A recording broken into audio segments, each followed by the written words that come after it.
Alors, mesdames et messieurs, chers auditeurs, auditrices, nous recevons aujourd'hui pour le premier numéro de l'ensemble de notre carrière commune, Florent Machabert qui va nous parler d'économie. On va parler ensemble d'économie.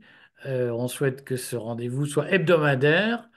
J'ai fait hier une chronique sur la croissance, les perspectives de croissance en France, leur impact sur votre patrimoine. Je fais demain, mardi 9 janvier, un papier plus général sur le patrimoine, mais je sais que Florent en fera aussi. Vous le connaissez, Florent, puisque il anime aussi la ligne, la chronique, la chaîne patrimoine du Courrier des stratèges.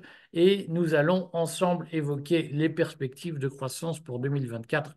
Sujet extrêmement sensible entre nous entre vous et nous d'ailleurs, puisque vous avez tous des inquiétudes, des questions sur est-ce que l'économie française va être florissante en 2024 ou pas.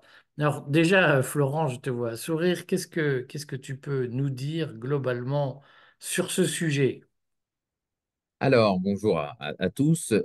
Les perspectives ne sont pas très bonnes, on va pas s'en cacher. Et si on te suit régulièrement, tu viens de citer ta dernière chronique, ta dernière capsule, où effectivement tu as déjà dit beaucoup de choses. Mais il faut d'abord rappeler qu'au troisième trimestre, de façon un peu surprenante peut-être, l'INSEE avait déjà révisé la croissance donc en 2023 pour le troisième trimestre. Faiblement, mais moins 0,1. On est passé du zéro, du légèrement positif au faiblement négatif. Donc là, on est trop tôt en 2024 pour savoir ce qui s'est passé sur le quatrième trimestre. Donc pour savoir si effectivement on va enquiller un deuxième trimestre négatif, ce qui serait la définition technique de la récession.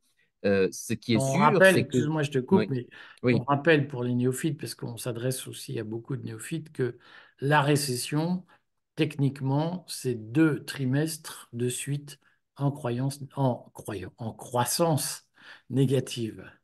exactement. Donc, comme on a eu le T3 qui était négatif, qui ne devait pas l'être, mais qui l'a finalement été, eh bien, on attend T4. Alors, T4 est annoncé à zéro, ce qui effectivement arrangerait le gouvernement, parce qu'il pourrait, en effet, Bruno Le Maire pourrait aller pavaner sur les... T4, je traduis pour les Ah oui, le néophytes, quatrième c'est le trimestre, pardon. quatrième Voilà, trimestre. voilà, C'est pas tout le à fait. tram 4. Non. Donc, effectivement, Bruno Le Maire pourrait aller pavaner sur les plateaux télé comme il aime bien le faire pour dire, voilà, on a échappé à la récession et ceci est grâce à la merveilleuse politique du gouvernement. Enfin, il y a un autre signe, du coup, au-delà de la récession technique, c'est que moi, ce que j'essaie de surveiller, c'est de comparer, donc je vais traduire après, mais je vais d'abord le dire, l'OAT 2 ans à l'OAT 10 ans. L'OAT, c'est les obligations assimilables du Trésor. Donc, ce sont les titres de dette émis par l'État français, donc 2 ans qu'il doit rembourser sous 2 ans et 10 ans qu'il doit rembourser sous 10 ans. Nos auditeurs comprendront que normalement, le 2 ans coûte moins cher que le 10 ans. Il y a moins d'incertitude à court terme qu'à long terme. Eh bien là, j'ai vérifié tout à l'heure. Par exemple, pour la récession, pour l'Allemagne qui est d'ores et déjà en récession, on a une inversion, on dit, de la courbe des taux, c'est-à-dire que le 10 ans est inférieur aux 2 ans, ce qui montre bien que les inquiétudes du moment sont plus fortes à cause de la récession que dans 10 ans, où on espère, ce qui est un paradoxe logique, mais on espère que ce qui est incertain eh bien, sera plus sûr et plus rassurant que l'aujourd'hui, l'aujourd'hui étant mauvais. Alors pour la France, Prends bien le oui, temps d'expliquer ce que ça veut dire. C'est-à-dire que tu es en train de nous dire que ce qu'on appelle l'inversion de la courbe des mm, taux, mm, c'est-à-dire les taux à long terme sont inférieurs aux taux à court terme, oui, c'est un signe de récession. C'est c'est ça un que tu signe de veux dire. récession, tout à fait. Réexplique aux gens pourquoi. Alors, le taux d'intérêt, hein, donc l'OAT, c'est les obligations assimilables du Trésor, donc les titres de dette qu'émet l'État français pour financer son déficit, eh bien, il va sur les marchés, sauf pendant la période Covid où, en violation des traités, c'est la Banque centrale européenne qui est directement financée. Mais en temps normal, pour 2024, on le sait, l'État français va lever 285 milliards d'euros, je crois, sur les marchés à un certain taux qui a effectivement été, qui est en hausse depuis juillet 2022. Et ça, c'est le taux long terme. Ce n'est pas le taux directeur décidé par la Banque Centrale Européenne, mais évidemment, en cascade, si le taux directeur décidé par la Banque centrale européenne monte, eh bien, en cascade, le taux de marché va monter, décidé par les marchés, par un simple rapport de l'offre et de la demande. Donc, l'AFT, hein, l'Agence France Trésor, va émettre des titres de dette avec différentes maturités. Certaines sommes qu'elle estime pouvoir rembourser sous 2 ans, c'est ce qu'on appelle l'OAT 2 ans, d'autres sommes sous 10 ans, hein, donc je compare en général le 2 ans aux 10 ans qui sont les maturités les plus fréquentes. Et la situation normale, c'est que parmi les déterminants d'un taux d'intérêt, il y a le temps. Et que, évidemment, si la situation est normale, on estime qu'il y a moins d'incertitude pour le temps présent, et donc à 2 ans, qu'à 10 ans. Si on a une inversion de la courbe des taux, c'est-à-dire que le taux à 10 ans est inférieur au taux de 2 ans, c'est une anomalie qui ne veut pas forcément dire qu'on entre en récession, mais qui en général est un signe annonciateur d'une récession. Pour la France, on est actuellement à égalité. L'OAT 2 ans, il est égal, voire légèrement supérieur au taux de l'OAT 10 ans. Donc on est vraiment sur une situation où tout peut se passer et où le signe n'est pas vraiment très marqué, mais en tout cas, quand les courbes se croisent, elles se croisent du mauvais côté, c'est-à-dire dans le sens de l'inversion de la courbe des taux. En tout cas, ça fait 3 mois que l'OAT 2 ans était au-dessus de l'OAT 10 ans. Là, les choses se calment un petit peu, probablement parce que les marchés anticipe que la BCE va s'aligner sur la décision de la Fed d'arrêter la hausse des taux et même de les baisser courant 2024. Donc, il faudra voir. Mais en tout cas, ça, c'est un signe qui est plus sûr que la petite ficelle de définition de l'INSEE qu'on vient pour le grand public, mais qui permettra, encore une fois, probablement au gouvernement de dire on a échappé à la récession, mais il y a des signes à la fois plus empiriques et plus solides, dont celui que je viens de citer. Alors concrètement, qu'est-ce que ça Oui. signifie? Vas-y, dis-nous tout, tu allais Non, non. parler. Alors, il y a un autre sujet d'inquiétude. Bon, a priori, la croissance 2023, on n'a donc pas les chiffres, mais très probablement, elle devrait s'établir à 0,8%. Donc, vraiment une toute petite croissance rachitique. Et ce qui est intéressant, c'est de la comparer à ce qu'on appelle, autre concept qu'on va prendre le temps d'expliquer, à la croissance potentielle. Alors, la croissance Le potentielle, c'est la chemin de croissance. croissance, le Voilà, exactement. sentier de Le croissance. sentier de croissance, voilà, le fil du rasoir. Et donc, la croissance potentielle, c'est la croissance maximale qu'un pays peut atteindre sans créer de tension inflationniste, donc sans hausse des prix, compte tenu de son stock de facteurs de production, donc compte tenu, pour le dire très vite, de sa population active d'un côté, et puis de son capital sous toutes ses formes, physiques, naturelles, humains, de l'autre côté. Et là, ce qui est intéressant, c'est que la croissance potentielle pour 2023, c'est 1,35. La croissance maximale que la France normalement peut atteindre, c'est 1,35 et elle ne fait que 0,8.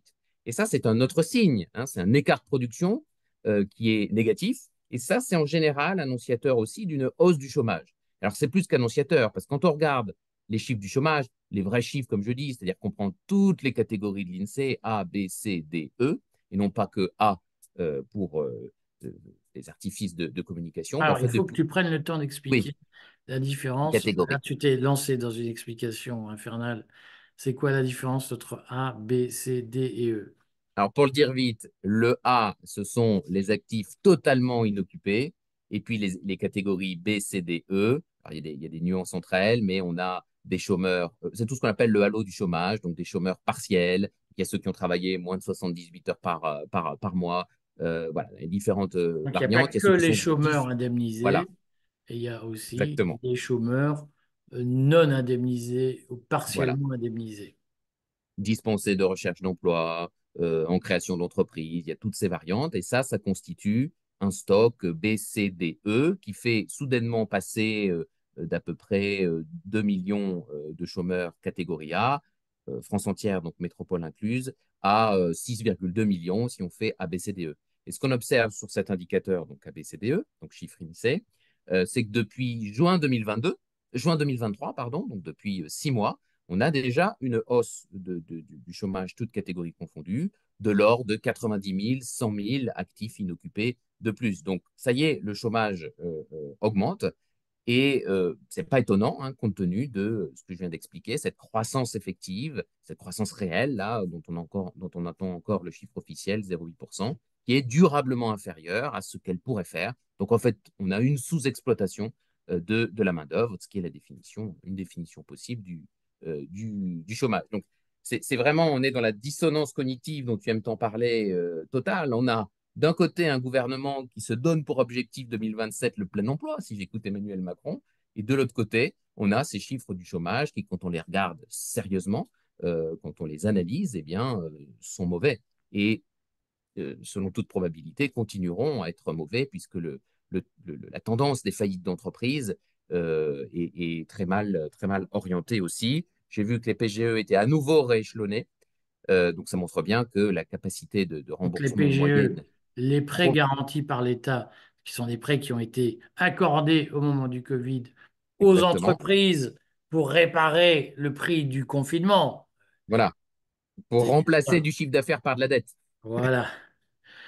Voilà. Mais bon, ils étaient piégés. Hein. Il faut pas. C'est évidemment une mauvaise idée, mais quand on a une fermeture administrative, je ne sais pas ce qu'à titre personnel j'aurais fait selon la façon dont mon chiffre d'affaires se constitue. Mais là, aujourd'hui, euh, on a effectivement une difficulté essentiellement sur les très petites entreprises et les PME aussi sur le remboursement de ces prêts garantis par l'État. Donc voilà Et alors, le concrètement, panorama. Oui, donc on sent bien qu'il y a un ralentissement économique. Ce ralentissement, il n'est pas que français, il est relativement global, comme on dit, mondial, notamment pour tout l'Occident. voilà. Zone euro, déjà, on peut sans crainte élargir. On sait que l'Allemagne est en récession. La France, on l'a compris, c'est de mon point de vue imminent. Donc après, évidemment, hein, à la fois partage d'huile et puis parce que la situation économique des uns et des autres n'est pas florissante non plus, Italie, Espagne notamment, eh bien, on va avoir une zone euro qui, au premier semestre 2024, devrait basculer en récession.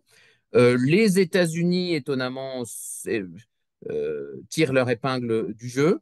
Voilà, avec une croissance qui reste un peu plus soutenue, des chiffres du chômage qui ne sont pas mauvais. Alors effectivement, hein, on sait que ça se fait avec des relances industrielles très très lourdes, avec aussi des mouvements d'entreprises européennes, françaises, allemandes, qui, moyennant des plans d'aide à la délocalisation eh bien, s'implantent aux États-Unis. Voilà, avec évidemment une problématique énergétique liée à la situation en Ukraine notamment, qui explique aussi que cette croissance américaine se fait aux dépens de la zone euro. Et puis il y a le reste du monde, j'ai envie de dire, ces BRICS qui ont pris du poil de la bête au 1er janvier avec 5 nouveaux membres. Ça devait être 6, mais l'Argentine de Javier Milei finalement n'en fera pas partie. Il faudra creuser Pas tout de suite. pas tout de suite, en tout cas, voilà. Donc, pour l'instant, c'est pas 11, mais c'est 10. Eh bien, pour lesquels les perspectives de croissance économique, alors, c'est un bloc très hétérogène, hein, mais si on regarde l'Inde, par exemple, effectivement, on a des perspectives qui sont très, très bonnes. On a tout un plan de développement des infrastructures dans le sous-continent qui va vraiment booster toute cette zone-là. Et puis, toute la zone indo-océanique, même si évidemment le pont qui voulait être fait avec la zone moyenne-orientale est un peu en difficulté, mis en difficulté par l'autre front, évidemment, de fin 2023, qui est la reprise du conflit israélo-palestinien. Mais comment on peut expliquer que la zone euro soit finalement une espèce de glu ou de Mm. terrain alpin où l'ascension est beaucoup plus compliquée, beaucoup plus lente, beaucoup plus douloureuse que dans les autres zones du monde. Comment on explique ça? On pourrait dire c'est une question de maturité des marchés, sauf qu'on voit bien qu'aux États-Unis, qui est un marché mûr, il y a Mhm. une croissance vigoureuse, même Mhm. si la hausse des taux d'intérêt fait que il y a un recul de l'accès au crédit. J'y consacrerai tout à l'heure une brève, puisque la banque Rothschild émet un diagnostic négatif sur les taux d'intérêt, si j'ose dire, qui sont élevés. qui restreignent l'accès au crédit, donc qui restreignent les perspectives de croissance. Mais au-delà de ça, comment on explique qu'en Europe, alors qu'aux États-Unis, il y a des taux d'intérêt plus élevés, aux États-Unis, il y a plus de croissance qu'en Europe? Comment on explique ça?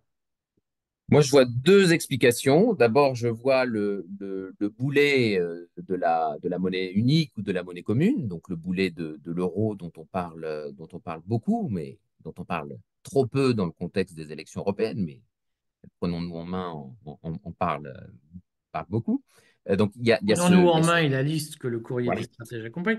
En quoi c'est un boulet, la monnaie unique, dans la croissance, la politique de croissance européenne? Mais parce qu'on prive les entrepreneurs qui n'ont déjà plus la main sur le taux d'intérêt qui est administré par la Banque Centrale Européenne, on les prive du deuxième levier qui est le taux de change. On n'a plus de taux de change flottant entre le Deutschmark et le franc, entre la lire et le franc.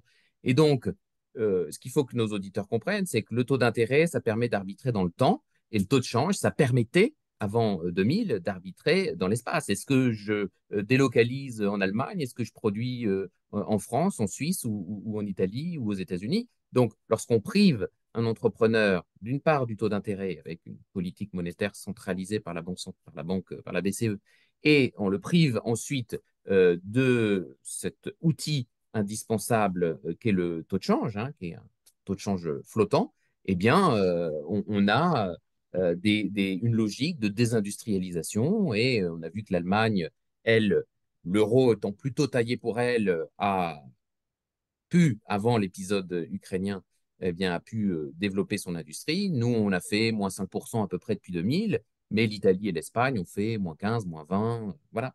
Donc, plus de possibilités de déprécier sa monnaie pour relancer ses exportations. Ça pose problème, même si évidemment, hein, on le dit souvent, sortir de l'euro n'est pas une baguette magique, et c'est pas parce que du jour au lendemain on sera sorti de l'euro qu'on pourra se réindustrialiser, parce que ça fait 20 ans que nos savoir-faire aussi sont partis. Donc, c'est pas Que il y a nous une partie du avons mal des qui est coûts de fait. production élevés. Et puis, évidemment, nous avons des coûts de production élevés, ça c'est très net. Donc ça, c'est la première raison. La deuxième raison, c'est on a un problème accru depuis 2022, on a un problème d'accès à l'énergie, donc de matières premières. On sait que le produit intérieur brut est indexé sur le coût de l'énergie. Donc, si le coût de l'énergie fait plus 15%, eh bien, on a à peu près moins 15%, c'est une corrélation quasiment parfaite sur le PIB, sur la croissance. Donc, on a évidemment ce problème-là. Alors, ça a beaucoup touché l'Allemagne, qui était très dépendante pour ses approvisionnements du gaz et du pétrole russe. Euh, la France avait moins de dépendance, donc elle a été moins affectée. Puis comme elle a moins d'industrie, ben, elle est moins touchée, hein. C'est notre bonheur dans notre malheur.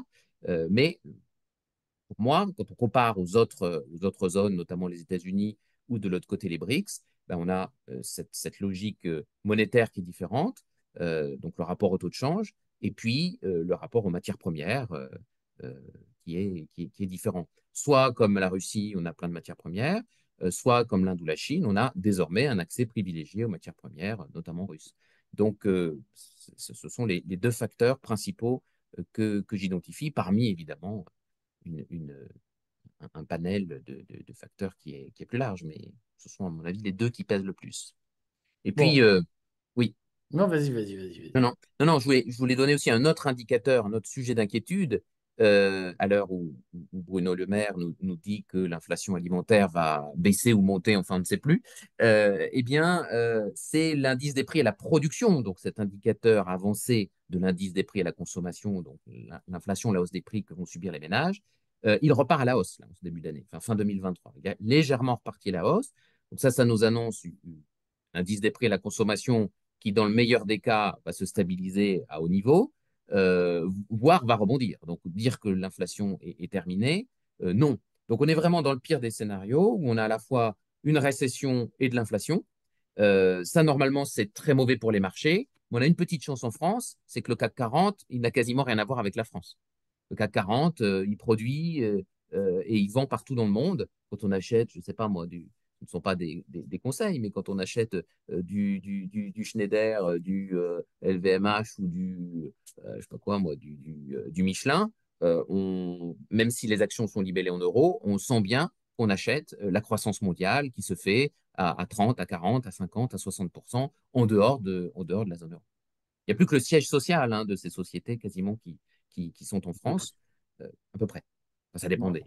Ce que je te propose, c'est que on travaille un peu sur les Oui. conseils qu'on peut donner en matière de patrimoine pour anticiper cette baisse de la croissance. On a bien tous compris, je pense que baisse de la croissance, ça veut dire déficit public plus lourd, puisque le déficit est une proportion de la croissance. Mm, Donc, si la mm, croissance augmente moins vite, bien, le déficit reste pesant plus longtemps, à volume égal.